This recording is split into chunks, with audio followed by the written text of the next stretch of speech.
Yesterday on the Tim Black Show on Tim Black's Black Table, episode number 27, I talked about the Israeli apartheid situation.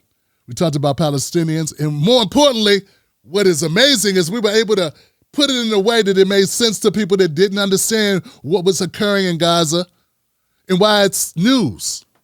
And I also wanted to make it so that it was relevant to the viewer. So what I've done is I've taken pieces of what was talked about yesterday's show, and kind of put it in a format so that you could easily digest it so it makes sense. Here goes a clip further explaining what's happening in Gaza with the Palestinians and why it is relevant. And hopefully, even if you didn't know about it before and you thought, hey, why do I need to know about this? Hopefully now you'll see why it makes sense to know it. Something's going on over there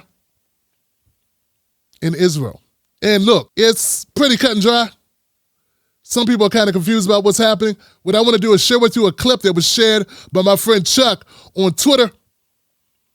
And it's going to explain some things for people that are uninitiated, meaning people are too busy, because I was informed. Like, I wasn't informed personally. I saw a tweet by Tesla Figaro, and she was like, hey, black people don't got time to worry about independent or international news.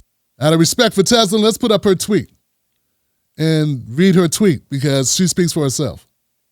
She says this. The reality is a lot of black people are more concerned about what is outside their front door than foreign policy. Yes, I know it trickles down. I get the connection. But they just don't have the bandwidth to engage in foreign affairs when they feel like America forgot about them. Working class people don't have time for it either. I would say working class people, which is a large percentage of the black community, people that work for a living who don't sit back and do what I'm doing right now. But no, working class people that don't have 2 degrees and have other people do their jobs for them, or aren't doctors, lawyers, scientists, engineers, things of that nature. But working class folks who 60% of Americans live paycheck to paycheck. I would have a hard time figuring that those people spend a whole lot of time going, hey, what's the issue there with Israel? It's not that there's something wrong with them. They're just busy trying to make ends meet and keep their heads above water. So, and I get that and I respect that, and I used to be that way too, but then I got this job, this career, this business, where all I do is focus on news. So it's my job to inform you. It's not to say, hey, you got no time for it. It's my job to inform you, because that's what a news person does. You will not be an expert after watching this clip, but you will understand the basics of what's going on in Israel, and the basics of what's going on with the Palestinians, the basics of what you need to understand. Because what I don't want to hear, if you're a person who watches the Tim Black Show, what I don't want to hear, is you saying it's too complicated. It's too complicated. It's not a complex issue. That's the big thing. It's super simple. There's one complex issue. That's the big thing. It's super simple. There's one group that has enormous power. It's the most powerful country in the Middle East. It's backed by the United States. It acts on another population of people with total impunity and is never held accountable for anything. So there's no symmetry in the relationship, period. And just as like a thought experiment, IDW people, if we know that if somehow a population of Jewish refugees ended up in West Bank and Gaza, and an Arabic government in Jerusalem and Tel Aviv had an open-air prison in Jewish Gaza, which they bombed with white phosphorus, they killed civilians indiscriminately, and they had no provisions for medicine. They had an embargo that blocked food, that electricity wasn't running, that there was an over 48% unemployment rate, life expectancy and malnutrition statistics were horrifying. One of the major policymakers in this hypothetical Arabic Palestinian state said, we need to put those Jews on a diet. In the West Bank, there was another Jewish area where there was a little bit more autonomy, but there was regular Arabic settlements where they pulled up the Jewish farmers' foods, they terrorized them with rocks, the security forces broke children's bones, and they couldn't drive on their own roads. We'd all have no problem understanding what that was. So there's nothing complex about it. The second part of your question, it's a pure asymmetry relationship. And the question is rights or not. So that's it. It's not complicated. All right. So that's what you need to know about what's going on in Israel, what the Israeli apartheid situation really looks like. And I was given a crash course in this, I'd say about 8 years ago, by a person who came on my show by the name of Abby Martin. She really brought me up to speed real quick because I was like one of those people that Tesla described, had a lot going on, and that was sort of like my way of saying I didn't want to spend time trying to figure it out. But here's the thing. Here's something about that I want to make sure it's clear here, guys, for folks. First part is, I got a couple parts, but the first part is this. When you hear people say that they don't have time or they're too busy, I'm not talking about you. Because you are, if you're watching this show and you don't create content, you're not in the news business, I totally get it. I'm not critiquing you on this. I'm not critiquing viewers. I'm critiquing the news people.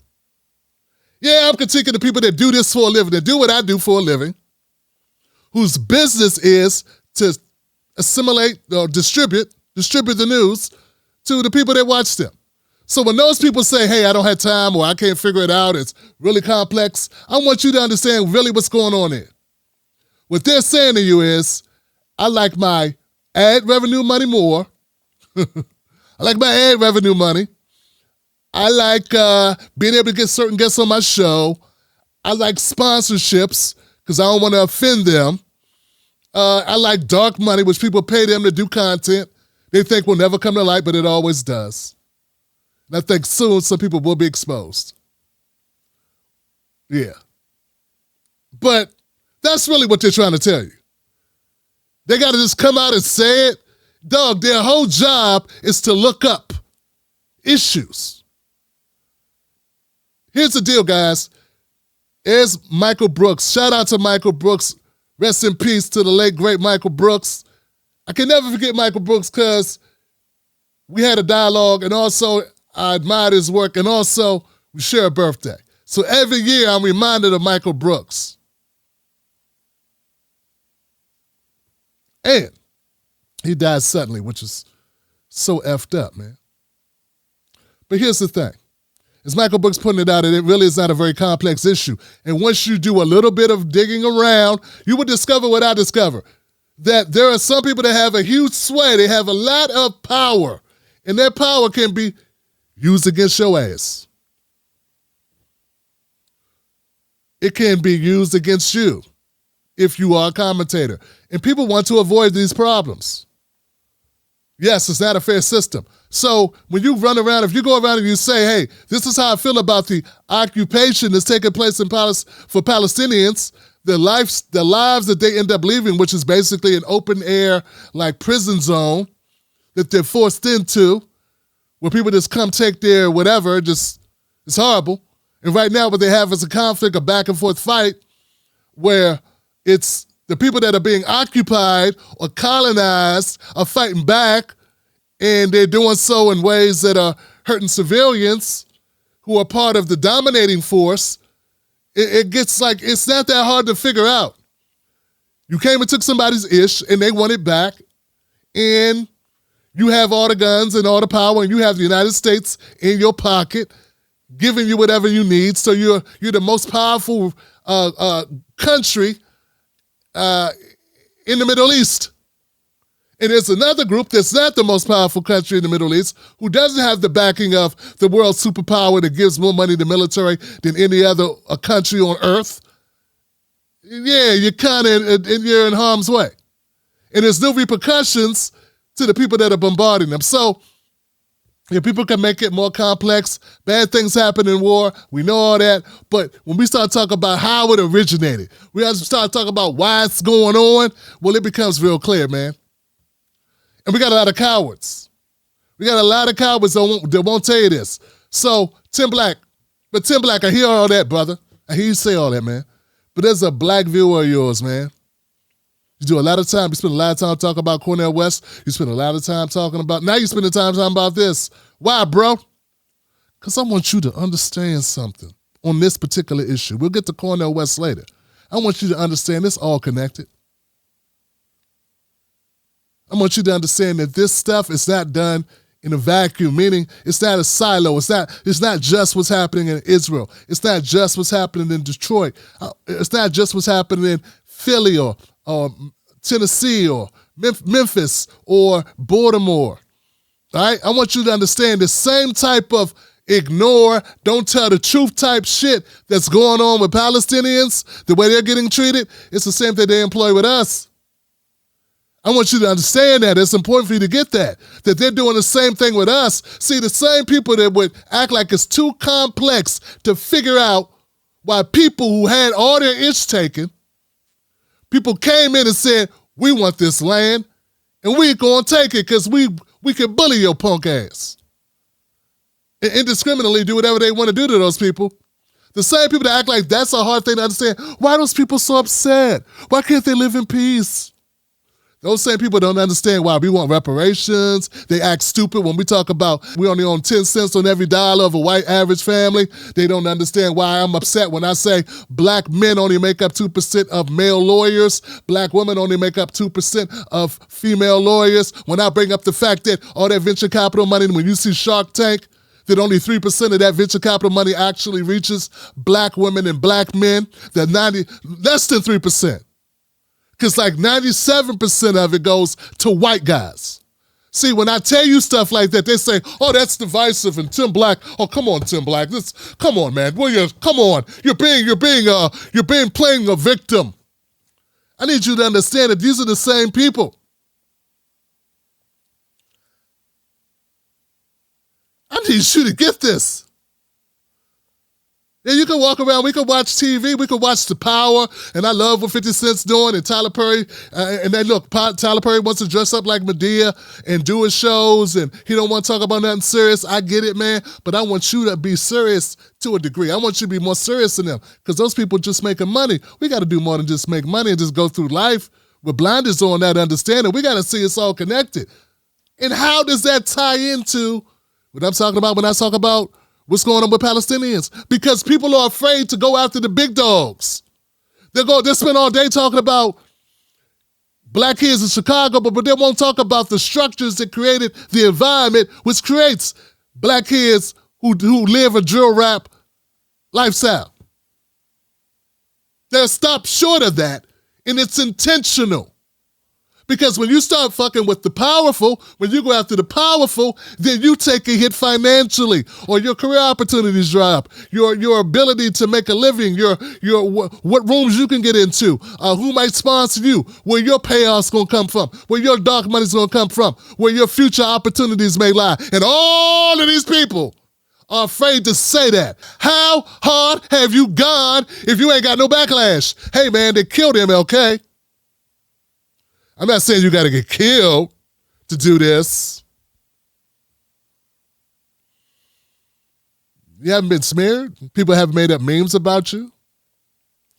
They haven't sent the big hitters at you. People haven't teamed up to go after you to get rid of you. People haven't fabricated things about you. They haven't smeared you out of existence. And the whole point of that is, if you're not challenging the powerful, because see, in that sector, on the left progressive, in the progressive area, in the leftist area, it's dominated by who?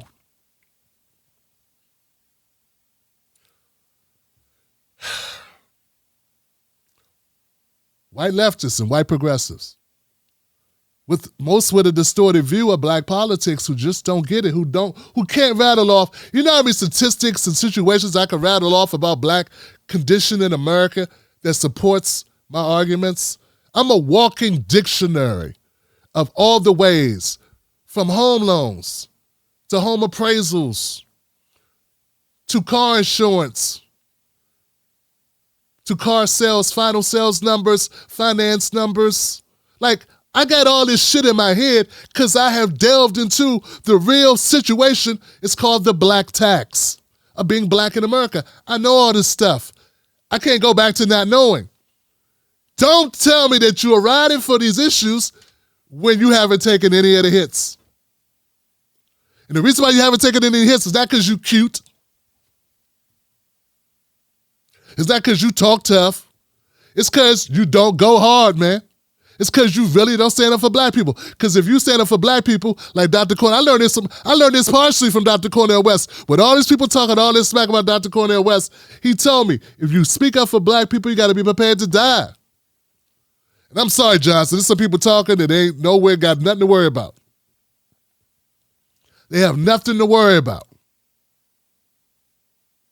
because they're not really speaking up. They're just using their blackness like Tim Scott. Tim Scott uses his blackness in order to be a senator, in order to use talking points that the average redneck conservative might use about black people, but he gets to use his color as a shield to do it and say things on the behalf of those same bigoted conservatives, because now it's not in vogue to say those things out loud. So they use a Tim Scott.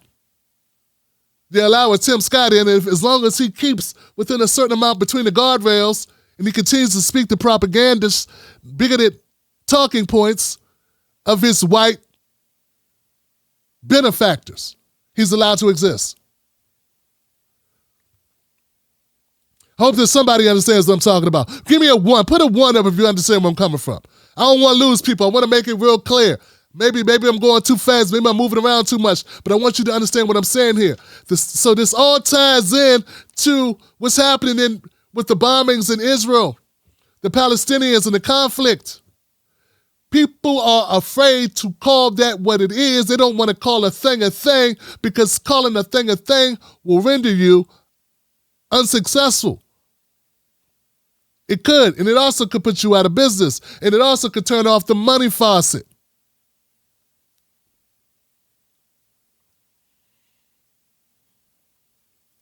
And that same thing holds true for us.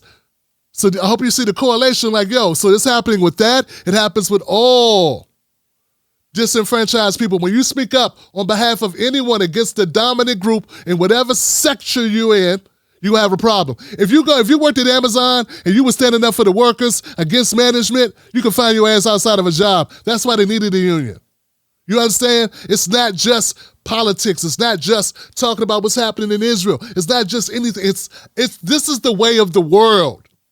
And there are people that stay within the guardrails to avoid the repercussions. But I need you to recognize that some of the people that are not talking about Palestinians, the people that say, oh man, it's too complex, the people that say, oh, this is something for us not to worry about, they just don't want to be on the wrong side of the backlash that can come from speaking out against the Israel folks. And those same people do not speak up for us, not in a way that doesn't give them clicks and views, that does not perpetuate talking points for the Democratic Party. They don't talk about the nitty and the gritty about what's going on with Baltimore, how Baltimore became Baltimore, how Chicago became Chicago, how Memphis became Memphis, how Detroit became Detroit. See, they don't want to talk about the real stuff. So that's the reason why I say it's all connected. Not just because money is being spent, not just because America puts their hands in everything or they're funding wars across the globe and 800 military bases, not just that, but because the people that cover it up, the people that lie about it. And I'm not saying you got to do anything about it. I'm not saying it means that you got to go out and you got to protest. What I'm saying is I just want you to know that what's being done to us is being done across the globe, and it's par for the course for how America does business. And I want you to also realize people that you get your news from who are not telling you the truth about this, are not doing it, or not telling you the truth because they don't want any problems, which makes them cowards because it ain't hard to figure out. They came and they occupied a country back in the late 40s. People were living there and they took it and put those people, Palestinians, into a police state.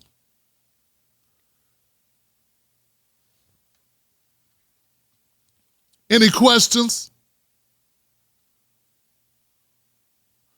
Reminds me of the people that didn't understand why I was saying Kyle Rittenhouse is a problem, because anytime a white kid can be in another state and then travel to another state that he doesn't live in with a gun he doesn't own to attend an event he's not participating in, to be a self-appointed police officer and shoot 3 people and kill 2 and not have to face any repercussions, that's bad precedence for black people. And no, he didn't kill any black people.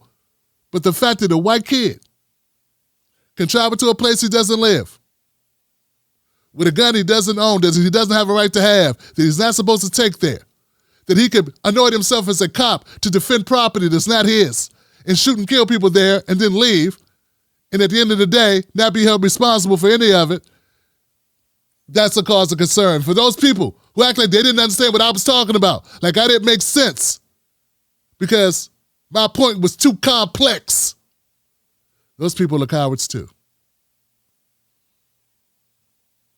Now you get it? All right. If this content somehow made sense to you, you get my point about why it matters, subscribe to this channel, become a member of the Tim Black Show. Go to jointimblack.com and you can watch the next video.